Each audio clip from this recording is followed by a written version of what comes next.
Il faut savoir que par exemple en matière de solaire, il y a deux types d'UV qui nous embêtent. Beauté et santé font-elles bon ménage? Telle est la question posée la semaine dernière au Relais Bar de Romba.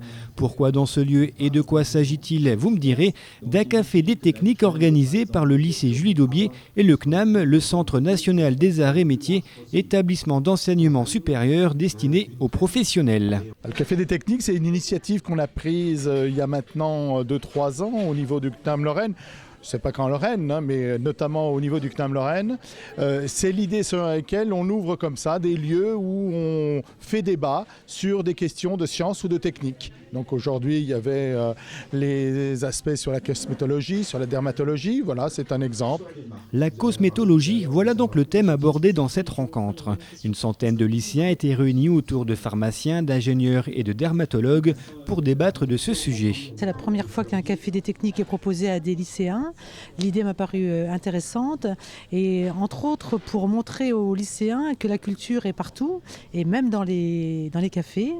Et puis donc pour aussi approfondir les problèmes d'orientation, notamment des filles qui manquent souvent d'ambition et qui ont toute leur place dans les sections scientifiques, voire technologiques, donc leur place en pharmacie et dans les produits de tout ce qui est à lien avec les laboratoires ou la cosmétologie.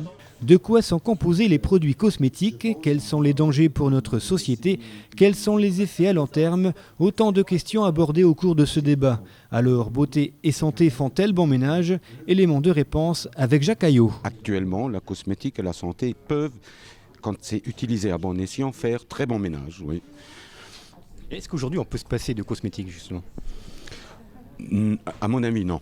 Vu les conditions dans lesquelles on vit, les conditions de pollution, les conditions d'agression permanente, on a besoin de renforts de produits pour vivre décemment une vie normale. Je pense que le cosmétique est nécessaire. Nécessaire et finalement, quoi qu'on en dise, pas trop mauvais pour la santé.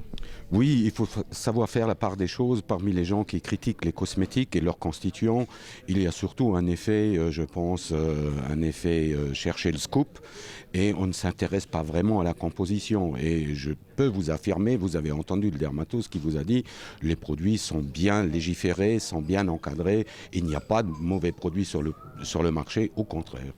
Les gens ne prennent pratiquement pas de risques. Par contre, si, il faut adapter à sa nature de peau, le cosmétique. Ça, c'est un conseil que je peux vraiment donner. Quel est l'avenir de la cosmétologie aujourd'hui ? Étant donné qu'on vit de plus en plus dans un monde stressé et dans un monde de pollution, la cosmétique a de beaux jours devant elle. La cosmétique a de beaux jours devant elle, d'où l'importance de cette rencontre, permettant à ses élèves de découvrir différents corps de métier. Les professions de dermatologues, d'ingénieurs chimistes, de pharmaciens, ça permet, en voyant des gens concrètement qui font ces métiers-là et qui rendent compte de leur expérience, de donner envie à certains élèves d'aller dans le même sens. Donc c'est tout à fait positif à ce niveau-là. Positif, voici ce qui ressort de ce 16e salon des techniques organisé pour la première fois à Romba.